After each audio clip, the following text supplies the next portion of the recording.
So as the election heats up and read more about Trump and Biden, how will that affect you and your income tax bill? Hi, my name is Chris Passmore with CPA Corner, and we're going to talk about that more today. So it seems like the debate between Biden and Trump has been main news now for weeks and will continue to be as we go through the election in November. But what I want to talk about today specifically is the impact on you and your individual income taxes. So I'm going to highlight 4 different key items that will potentially impact you and your income tax bill each year, whether you're a Biden supporter or a Trump supporter.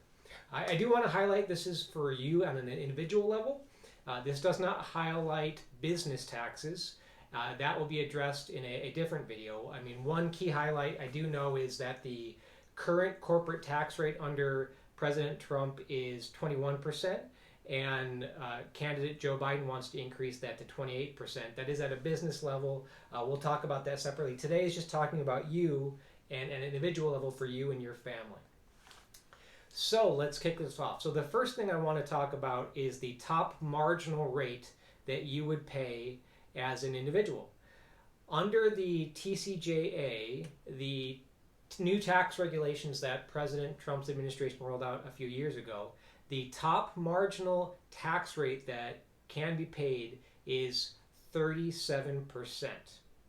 And the Trump administration is suggesting that they will retain that amount, that top marginal rate at 37%, and they also want to roll out a cut of 10% for middle market or middle income taxpayers. They haven't defined exactly who qualifies or what income level will qualify for that 10% tax cut, but they did say they want to roll out and reduce 10% for middle and low income families. You compare that to candidate Biden, and he has stated fairly clearly that he expects any taxpayer with income of $400,000 or less to have no change in taxes. And so he's suggesting that that would stay the same as it is today. His change is for those over $400,000 for individuals, or roughly $510,000 for couples filed jointly, married couples filing jointly. And for those people at that high income level, the tax rate would increase from 37% to 39.6%. So a 2.6% increase for those high income families. This is actually the rate that was in place before the TCJA was rolled out by the Trump administration a few years ago. So the second key item I want to talk about today is the capital gains rate. So if you're not familiar, capital gains is basically the tax you pay on investments, whether that's stock or other real estate, and that is a beneficial tax rate that you pay on those gains. Currently, the top capital gains rate you can pay under the Trump administration as a result of the TCJA is 20%. And he has suggested he wants to decrease that amount, but has not shared specific details. So the Trump administration has said that they want to continue to have this 20% rate in place. If you don't know, many of the provisions of the TCJA only were effective through the year 2025. So his candidacy, his program is to extend that past the 2025 time frame to give that rate available for a longer period. Now let's compare that to candidate Biden. Candidate Biden has had a significant change in the capital gains rate, but it's only for incomes in excess of $1 million. He's proposing for those high level amounts that the preferential or the discounted tax rate for capital gains, the 20%, be eliminated. And instead, those amounts would be subject to a tax equal to the ordinary income tax level for those individuals. So as I mentioned in the first bullet point, for those high income families, that would be 39.6%. That's the ordinary amount. So that would be an increase from the current amount at capital gains at 20% for some high income families to 39.6%. So you can see that that is almost a double of the amount that we currently have in place. The third key item I want to talk about is the amount of deductions, the standard deductions or the itemized deductions for you and your family.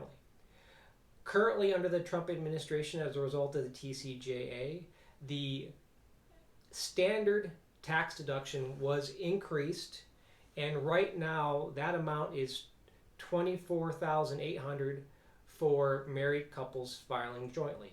The Trump administration has proposed that they want to keep that standard deduction in place, extend that past 2025 when it was originally slated to expire, and to give everyone the benefit of that higher standard deduction. Now, candidate Biden has a different approach, and he actually wants to impose a limit on itemized deductions.